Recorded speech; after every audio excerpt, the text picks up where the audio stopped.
আমার কোনো মাস্তান দরকার নাই, লাঠির দরকার নেই, বন্দুকের দরকার নাই, কারণ আমি নিজেই জানি আমার চেয়ে বড় মাস্তান কেউ নাই।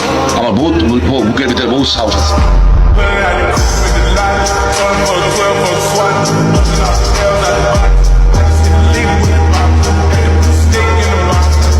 আমরা বলেছিলাম যে আমার পরিবার আর রাজনীতি করবে না, তবে আমাদের নেতাকর্মীর উপর যেভাবে হামলা হচ্ছে এই পরিস্থিতিতে আমরা হাল ছেড়ে দিতে পারি না।